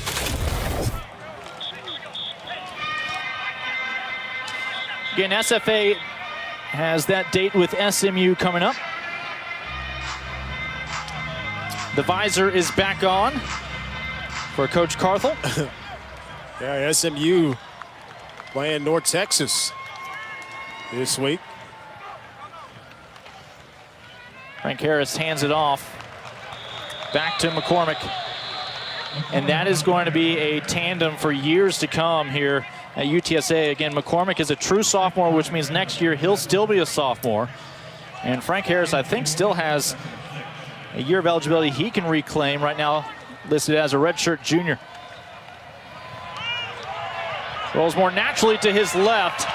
Just a little short of Leroy Watson. The tight end still had a chance. Well, that's the pass. You don't want to put big Leroy in a position where he's got to use his body to get back to the ball.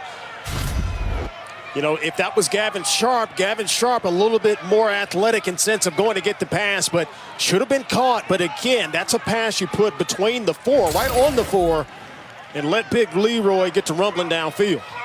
Can Stephen F. Austin's defense get this ball right back? Force a punt. Harris, plenty of room. Needed just the 24. Flags come in. Oh, menagerie of handkerchiefs. Wow. Now this is going to be interesting because they're going to call this on McCormick. He turned into a lead blocker for his quarterback. But they may be saying he went outside of the box and came back in. When you do that, you cannot attack a defender's legs on a peel back type of block. But yes, everybody's laundry is out on the turf right now.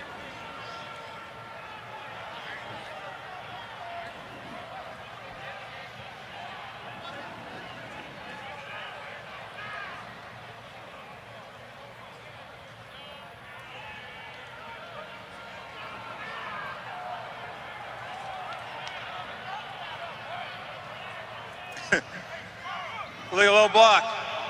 Number 15 offense. That's a 15-yard penalty from the spot of the foul. It'll remain 3rd down. Play clock will start and ready for play. I don't think there's a 15 offense. Well, you're looking at this week's college football playoff rankings brought to you by Chick-fil-A. Now, mindful there are 2 Power 5 conferences that have yet to play football games. One of them still debating whether they will, but some familiar names there near the top. Oh, yeah, especially those first 2 at the top, Clemson and Alabama. Then you got the usual suspects, and then our national champions coming in already at 6, and they haven't even played a game this year. So, yeah, I think that's a pretty interesting top 10, soon to be determined here in the coming weeks. Easiest way to stay undefeated, like my Washington Lee Generals in Lexington, Virginia, is maybe don't suit up. Can't lose if you don't play. Obviously, Division II and Division III football programs not suiting up this fall. And mixed responses at the Division I level. Yeah, they were trying to go downfield with Xavier Gibson on the wide side of the field on Stephen F. Austin's sideline. He was running a real wheel route, but it was pretty good coverage by Savion Harris downfield. Made the quarterback have to tuck it and get yardage. A 5-yard gain for Self. And even without really any blocking in place, Jones able to pick up another first down.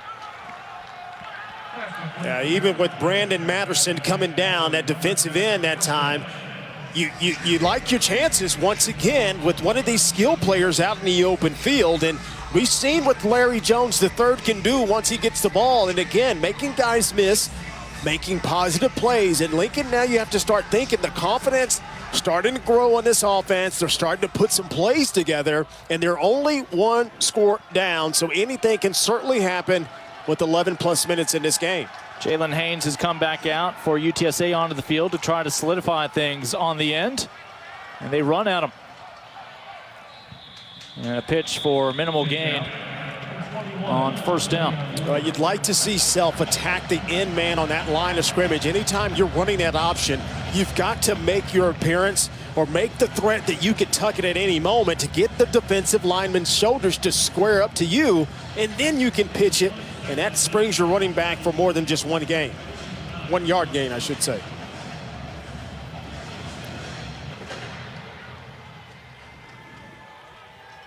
Just shy of midfield. And a dangerous ball. A lot of congestion around that original line of scrimmage. But they'll live to see 3rd and 9. Yeah, these defensive linemen, I think, as a core, maybe the strongest core on this team. They're just so smart. They're very big. They're athletic. And again, number 91, Shaquan Flagg, coming in off the bench, making a play on defense.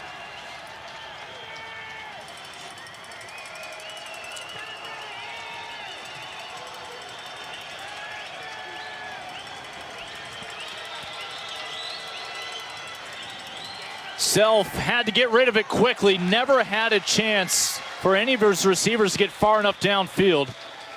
Ultimately, a short toss to Q Borders. And it'll be 4th down from the UTSA 49. Just a great job by this defensive team to talk amongst one another. These coaches letting them know, hey, they've beaten us the last couple of times on 3rd down with the screens. Be careful and watch the wide receiver screens. They read it perfectly and getting off the field. Stephen F. Austin only had 5 scholarship offensive linemen when Colby Carthel took over 2 years ago. So again, that is still an area they are recruiting heavily, but not enough support there for Self.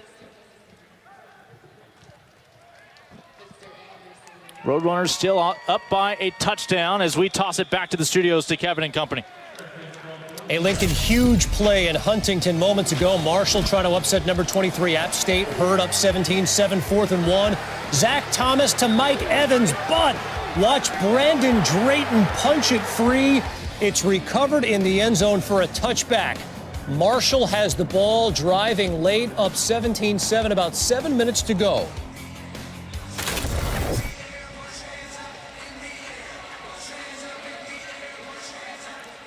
So again, the Roadrunners, a couple of turnovers in this ball game, helping Stephen F. Austin stay within 1 score. See if Frank Harris can put a long drive together. That will be a forward pass. Right now, they're going to play it safe and rule it a fumble. Let the play out. And now they come together and say it's an incomplete ball.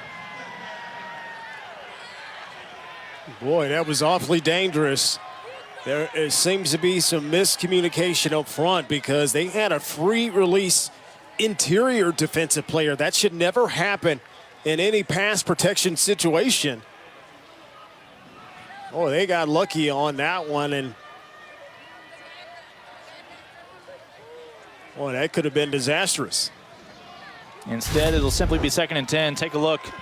Arm moving forward.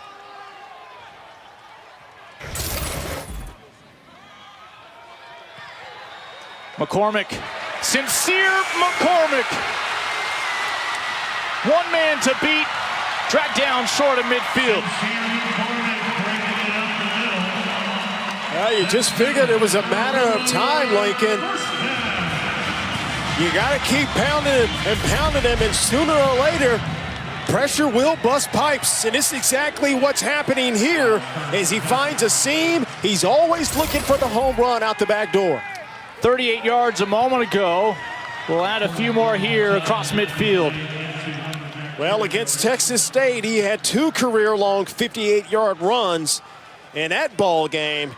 A lot of records being brought down in that contest last week. And this offense not on pace for what they did last week at 499 yards. But again, just showing you the dynamic ability of Sincere McCormick. Hadn't had the game that he wanted, but he's always looking for that big one. He and Frank Harris, the quarterback, have combined for over 150 yards rushing today. McCormick right now 8 yards shy of the century mark for a 2nd straight week.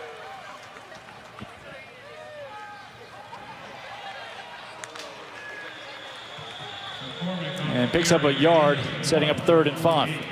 Yeah, they go to a little bit of a traditional setup there. They toss the ball back deep just to give a different look to the defense, see if they can attack the perimeter. It's 3rd down and 5 here. What are the Lumberjacks defensively going to do? And if you look at what this offense of UTSA has found, they haven't had that go-to play here in this 2nd half. Harris, good protection. This time finds McCormick through the air. Makes 1 man miss.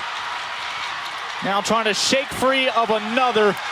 And Sincere McCormick takes UTSA's offense back into the red zone. Well, this is just an offensive coordinator saving it for a rainy day and knows he can get this play. This is excellent scouting. And Barry Looney Jr. says, okay, they've done this. Let's flip it out to our running back and see if he can make it happen. A poor snap. Harris recovers, rolls out of the tackle box, and will throw it away. Yeah, good decision. Don't compound the error right now. You're inside the red zone. Frank Harris looking more like a shortstop there than a quarterback for a moment. And I'm telling you at home, just from experience, that's not the easiest thing to do when the ball gets kind of skipped back to you. You try to pick that up on one bounce. Great job again.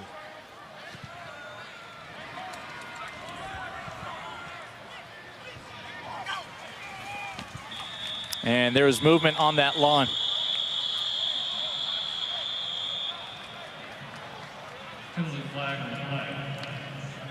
Ball start, offense, number 12. 5-yard penalty, and second down. LD, you're a former receiver. That should never happen. And that's the thing you got to learn. And the young players, I don't know if you're watching it, you should never go off the quarterback's cadence at a wide receiver.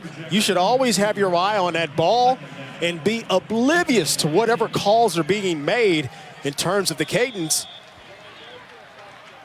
So this next snap outside of the 20. Still need the 8-yard line. Harris tucks it down, blocks in place. Frank Harris, for a second time today, into the end zone.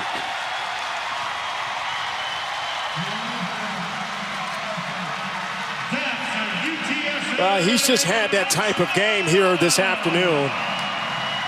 I don't think this defense ever solved the riddle of him being a run threat in the offense. This is a called quarterback draw. Watch B.J. McDaniels. He turns into the lead blocker as he was the fullback, and Frank Harris gets the seam. He has enough ability and speed to get it across the goal line. Perfect call by the offensive coordinator, and great execution there by the Roadrunners. Understand, every play in college football is monitored, especially those scoring plays. So even if they don't stop action, it is being reviewed. And it is a touchdown. And Duplessis good on the extra point here on the road.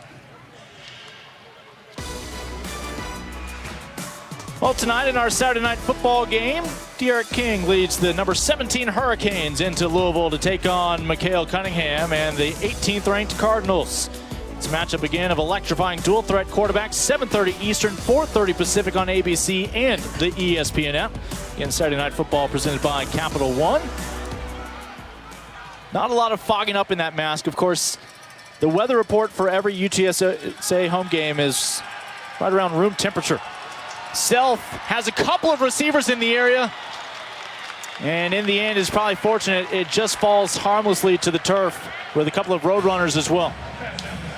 Well, I was kind of had an ISO visual as Xavier Gibson still on the turf. I was watching the entire time. Jeremiah Miller, he was open around about the 35-yard line. The ball hangs up a little bit, but then Gibson comes out of nowhere. As they tend to Xavier Gibson, who comes down on that left foot off the pedal, able to find their first score of the second half a moment ago when Frank Harris took it in. They are mindful of what happened last week against Texas State when they allowed the Bobcats to come all the way back and force overtime. Of course, the Bobcats missed an extra point right at the end of the fourth quarter that would have avoided overtime, but a little bit of good fortune for the Roadrunners. Well, UTSA in that game last week up 24-7 at the end of the first half, and they did get the score there just a while ago by Frank Harris, but up until that point, they had only scored 3 points in this second half, and so it's a combination of some very solid defense by the Lumberjacks, but just some ill-advised throws here and there and just not making the plays on offense. Jeff Traylor is going to use his first timeout of the second half. Thinking about a 2nd and 10. First. Yeah, 30-second timeout. So again, UTSA is going to stay at home. They have Memphis this next weekend. The Roadrunners are in a unique situation. The Alamo Dome is an asset here in San Antonio. They can get Power 5 conference members. They can get American programs to come to them in San Antonio because people want to recruit here, and it has the capacity in a standard year at least to accommodate the opposing team's alumni base. But this has been a remarkable partnership between UTSA, who does not play its games on campus, obviously. Instead, down here downtown, just several blocks from the Alamo itself. Yeah, I just think it's awesome. Anytime you can get one of those high school recruits to come into this building, you put their name up on that big Jumbotron screen up there, well, it just speaks volumes to a young kid coming in. So, yeah, it's a fantastic opportunity and situation. McCormick now 4 yards shy of the century mark. They'll also have Army coming back in town. That's a unique dynamic with so much military and military families here in San Antonio, with the bases nearby. And of course, Stephen F. Austin, right now, 7 games officially on their schedule. They continue the road swing to SMU next week before a home game against Division II West Texas A&M, former stomping ground of their head coach. Harris can't get rid of it in time. That ball comes loose. A flag was down before that hit. And we have a lot to sort out on what was 3rd and 7. It was basically a free play by the Roadrunners, but watch B.J. Thompson at the top.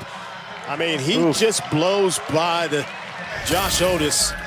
There's a reason why he was able to get to the quarterback so quickly. We often call an offside a free play. And it was a free. But that's a play you wish just never happened if you're the quarterback. Yeah, and I think Josh Otis, number 78, who's in it playing left tackle, hesitated a little bit, thinking the same thing we're thinking. And B.J. Thompson stayed on the track and almost took the helmet off the top of Frank Harris.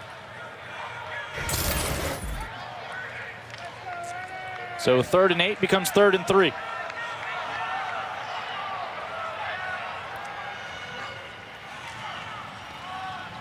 McCormick, and they're going to mark him short. Well, at least initially. Now they will adjust it. It is a first down for UTSA. Now this is why, your running attack, which is so vaunted, especially when you've got your two-headed monster in the backfield with Brendan Brady. This is where you start to salt these games away and protect this lead. Now you hand it off. It's the 4th quarter. You're coming up on 4 minutes left in this game. This defense has been on the field for a lot of football plays. And so now you just start to lean on this offensive line and salt this clock away. Here's Lowell Narcisse, his 2nd snap of the day. It'll be his 2nd run of the day. And if there's ever a quarterback who can run you down and wear you down with the carry, that's the big number 10. Yeah, we saw plenty of big number 10 last season. And I'm telling you what, may have the strongest arm on the quarterback roster. We talked a little bit earlier about these quarterbacks, and one of the only FBS schools in the country with 4 QBs with 4 starts. And Lowell Narcisse certainly had his share with 7 starts last season, but is a big body bruising quarterback with the cannon of an arm. Again, he was your starter for the final 7 games when Frank Harris went down last year. Unlikely we see his arm on display here in the 4th quarter. I say that he has a 3rd and 4 here. We'll have game 3 of the Eastern Conference Finals between the Celtics and Heat, with Miami up 2 games to none. Tonight, 8:30 Eastern. NBA Countdown gets our coverage started at 7:30 on ESPN, ESPN Deportes, and the ESPN app. That's right, we're doing promos for NBA playoffs in late September. Yeah, you know you're doing something when you're doing that. Unique times. I know. Of course, October is typically when the preseason starts. NBA will have a late start, a little closer to Christmas. And Jeff Traylor's going to burn his timeout here. 2:32 downfield. The running game hasn't been what they've been there before, but certainly effective enough this afternoon.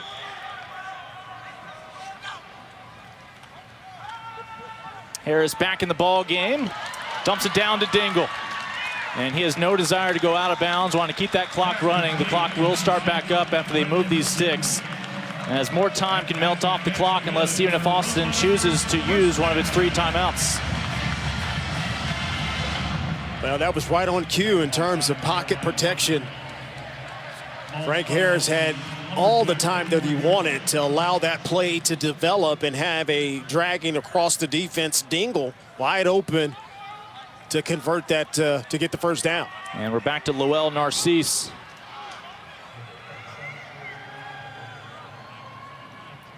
In 6'3", 230, the redshirt junior quarterback. He'll follow McCormick. And more often than not, Narcisse falls forward for an extra yard. And SFA will now use its first timeout. 94 ticks on the clock remaining here in regulation. Yeah, it's a good job there by Coach Carthel. You want to coach it to the very last. Please put 1:37 on the game clock. Coach to the very last whistle in this game, and that sets the tone. You and I talked about at the beginning of this broadcast, it's all about setting the culture at both of these clubs, and it's a great job of doing it there. We're going to play to the very last whistle. Again, Roadrunners are going to stay home this week. Get ready for the Tigers of Memphis.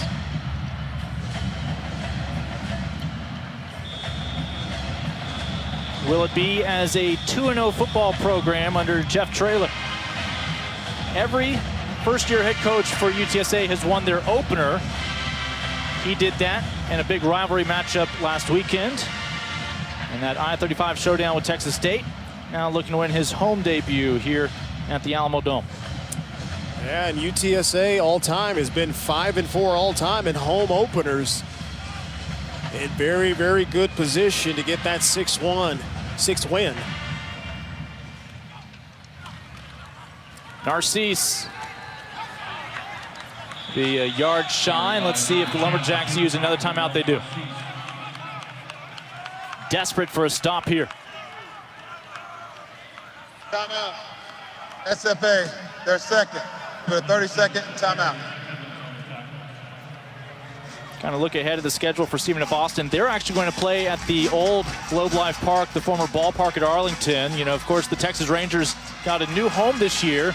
So briefly, the XFL and some soccer teams have retrofit that stadium to be a football and soccer pitch. So Stephen F. Austin's going to play Abilene Christian. Both of them are in the Southland Conference. It'll be a non-conference matchup, but a nice neutral site game for them and some of their fans. And again, fans were allowed to attend today. Everybody responsibly social distancing. First chance to see their Roadrunners in person this year with the new head coach and staff. Yeah, now you can kind of see how some of the seats are blocked off to where people can't sit there. And credit to the staff at the Alamo Dome and facility folks. I mean, they've done an excellent job of setting this up. Obviously, the university is certainly involved with that, but. Were you surprised by the zone blocking scheme? You know, it's just kind of random. I didn't know what to expect. You know, everything from here on out is kind of the first of everything. Well, I think everybody knew what to expect here with Narcisse taking the snap, a first down for UTSA, and they should be able to bleed out this clock for that second victory. Now that's the benefit of your big quarterback coming in and kind of closing the thing down. These defensive backs have been chasing receivers all game. They've been trying to really kind of slow down Sincere McCormick as much as they possibly can, and now you're asking him to come tackle a 230-pound quarterback with a head of steam. The former walk-on at Stephen F. Austin, your head coach at UTSA. He will go back to cheering on Stephen F. Austin every Saturday for the rest of this fall, but this is their favorite formation. Picked up that win in overtime last week, but victory formation here as Lowell Narcisse takes the snap. SFA is going to take that last time out back to Nacogdoches with them. It's a young program for Stephen F. Austin that's going to continue to make strides this fall. But Jeff Traylor and the Roadrunners looking to continue to ride momentum. By the time Conference USA play rolls around, he'll meet one of his close friends in the coaching ranks here in Texas, Colby Carthel at midfield. As SFA will start off 0 for 2 with a couple of impressive efforts against Conference USA opponents. Big thanks to our entire crew here in San Antonio. For LaDarren McClain, I'm Lincoln Rose. Roadrunners prevail in their home opener 24-10. Let's get caught up on college football around the rest of the country. Send it back to the studios and Kevin.